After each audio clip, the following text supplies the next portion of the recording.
Hi friends, எல்லாருக்கும் வணக்கம். Welcome back to our channel. இந்த vlog விநாயகர் சதுர்த்தி அன்னைக்கு எடுத்தது. ரொம்பவுமே சிம்பிளாக விநாயகர் சிலை எதுவும் வாங்காமல் சாமி ரூமில் இருக்க விநாயகர் ஃபோட்டோ வச்சு தான் சாமி கும்பிட போகிறோம். வாத்து முட்டை அத்தை கொடுத்துட்ருந்தாங்க பசங்களுக்கு, ஆம்லேட் போட்டு கொடு அப்படின்னு. இந்த 3 முட்டை பார்த்திங்கன்னா மகிக்கு பால்வாடியில் கொடுத்தாங்க. அவனும் பால்வாடி போக ஆரம்பிக்கல.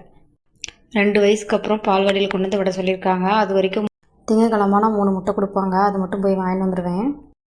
அத்தை வீட்டில் 3 வாத்து இருக்குது. அது எப்போயாவது முட்டை விடும். அது முட்டை விடும் போதெல்லாம் ஃப்ரிட்ஜில் எடுத்து வச்சுருப்பாங்க. நேற்று போனால் கொடுத்துட்ருந்தாங்க. வீட்டில் விநாயகர் சிலை வச்சு சாமி கும்பிடணும் அப்படின்னா ரொம்ப பக்தியாக இருக்கும் அப்படின்னு சொல்லுவாங்க. அதை பற்றி எனக்கு சரியாக தெரியல. ஆனால் இதுக்கு முன்னாடி விழுப்புரத்தில் இருக்கும்போது ஒரு 2 தடவை சிலை வாங்கி சாமி கும்பிட்ருக்கோம். ஆனால் அப்போ எங்கள் திஷன் மட்டும்தான் இருந்தான். இப்போ மகிழன் இருக்கான் அப்படின்றனால 2 பேர்த்தையும் வச்சுட்டு என்னால் சாமி கும்பிட முடியல. அதனால் நான் சிம்பிளாக எனக்கு தெரிஞ்ச மாதிரி சாமி கும்பிட்ருக்கேன். காலையிலேயே சாப்பாட்டு வேலை எல்லாம் முடிச்சிட்டேன். முள்ளங்கி சாம்பார், சாப்பாடு, பீட்ரூட் பொரியல் இதுதான் செஞ்சுருந்தேன்.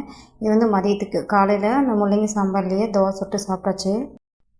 விநாயகர் சதுர்த்தி அப்போ ஒரு விஷயம் ஃப்ளாஷ் ஆகும். என்னென்னா, கல்யாணம் ஆகி ஃபஸ்ட்டு வருஷம் வந்து விநாயகர் சதுர்த்தி அப்போது ஒரு சம்பவம் நடந்தது. என்னென்னா, தீக்ஷன் 8 மாதம் வயிற்றில்.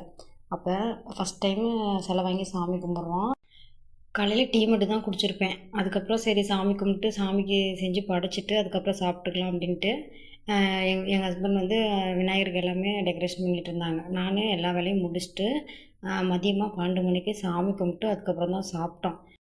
சாப்பிட்டதுக்கப்புறம் பயங்கரமாக வயிறு வலி. என்ன பண்ணுறதுன்னு தெரியல. ஃபஸ்ட்டு குழந்த, அது எப்படி இருக்கும் என்ன எப்படின்னு தெரியல. நானும் என் ஹஸ்பண்ட் மட்டும் தான் இருக்கோம்.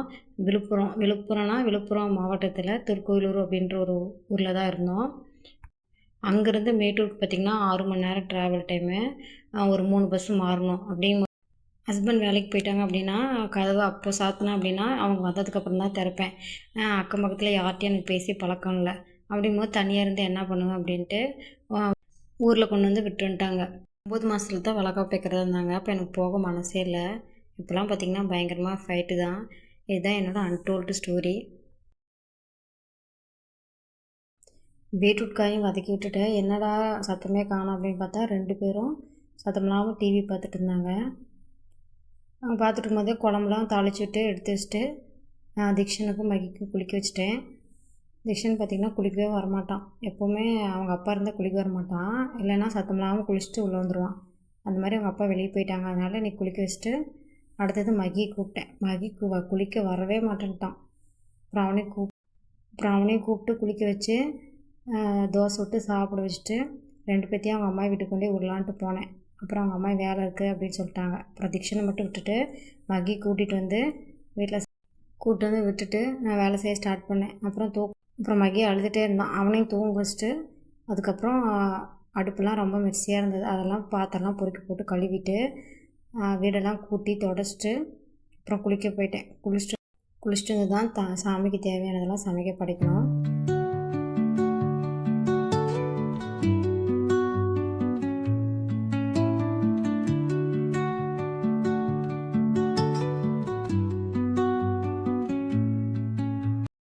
காலையிலேயே கருப்பு மூக்கடலையும் வெள்ளை மூக்கடலையும் ஊற வச்சுருந்தேன். அதுதான் கொஞ்சமாக உப்பு போட்டு விசில் வச்சிட்டோம் அப்படின்னா மற்ற வேலை செய்ய ஸ்டார்ட் பண்ணிடலாம். சக்கரை பொங்கல் வைக்கிறதுக்கு அரிசி ஊற வைக்கலான்ட்டு எடுத்தால் அரிசியில் கல். ஏற்கனவே எங்கள் பாட்டி வந்து அதில் கல் நிறையா இருந்தது. எல்லாம் க்ளீன் பண்ணி தான் கொடுத்துருந்தாங்க. அப்பயும் 1-2 கல் இருக்குது. இதை அரித்து யூஸ் பண்ணிக்கிட்டாங்க. எனக்கு அரிக்க தெரியாது. அதனால் இருக்க சின்ன சின்ன கல்லாம் பொறுக்கிட்டு ஊற வச்சிட்டேன். இந்த அரிசி பார்த்திங்கன்னா எங்கள் நாத்தனார் காட்டில் விளைஞ்சது. எங்கள் அத்தை கொடுத்துட்டு இருந்தாங்க, நீங்கள் பொங்கல் வச்சா இது பண்ணிக்கோங்க அப்படின்ட்டு. அப்புறம் ஊற வச்சுட்டு கொள்ளுக்கட்டைக்கு மாவு பசைய போகிறேன். நான் 3 கப்பு நாகா பிராண்டு அரிசி மாவு தான் எடுத்திருக்கேன். 3 கப்புக்கு 2 கப் சுடு தண்ணி வந்து எடுத்திருக்கேன். இதுலேயே கொஞ்சம் உப்பு போட்டு நல்லா பிசைஞ்சு எடுத்து வச்சுட்டேன். இது பார்த்திங்கன்னா சப்பாத்தி மாவு பதத்துக்கு நல்லா கையில் ஒட்டாமல் பிசைஞ்சு எடுத்து வச்சுக்கலாம். நான் வந்து இது ஸ்டஃபிங்க்கு தேங்காய், பொட்டுக்கடலை, நாட்டு சர்க்கரை இது 3 தான் சேர்த்துருக்கேன். இது ரொம்பவுமே சிம்பிளாக கொஞ்சம் ஈஸியாக தான் இருந்தது. ஏன்னா எனக்கு இருக்க டைமுக்கு இது தான் கரெக்டாக இருந்தது. இது டேஸ்ட் நல்லா தான் இருந்தது. இது பொட்டுக்கடலைக்கு பதிலாக வேர்க்கடலை கூட சேர்த்துருந்தா இன்னும் டேஸ்ட் நல்லா இருந்திருக்கும்.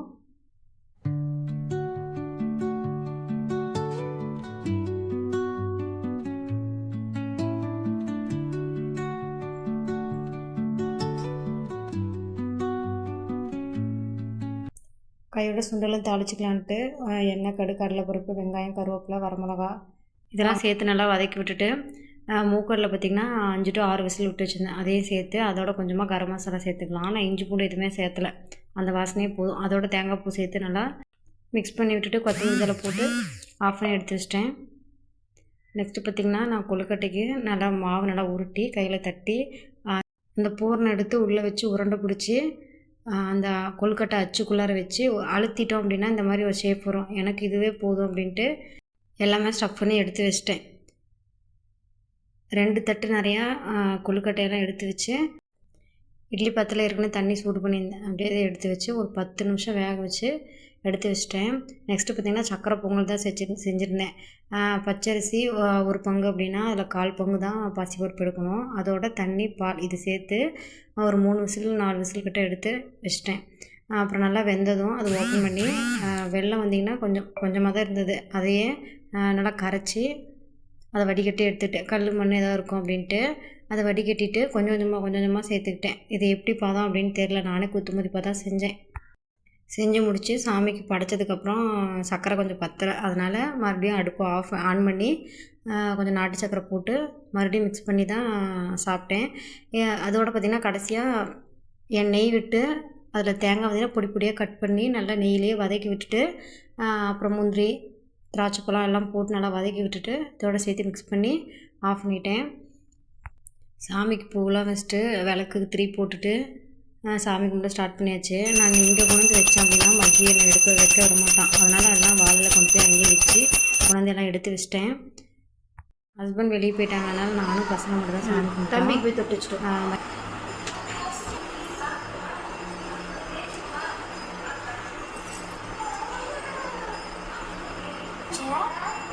அவ்வளோதான், எங்கள் வீட்டு விநாயகருக்கு இப்படி தான் போச்சு. உங்கள் வீட்டில் எப்படி இருந்துச்சுன்னு இந்த வீடியோ உங்களுக்கு இன்ட்ரெஸ்டிங்காக இருக்கும்னு நான் நம்புகிறேன். மறக்காமல் சேனலை சப்ஸ்கிரைப் பண்ணி ஆல்ரெடி பெல் ஐக்கனை கிளிக் பண்ணிக்கோங்க. அப்போ தான் நான் போகிற வீடியோ நோட்டிஃபிகேஷன் உங்களுக்கு வரும். தேங்க்யூ ஃபார் வாட்சிங்.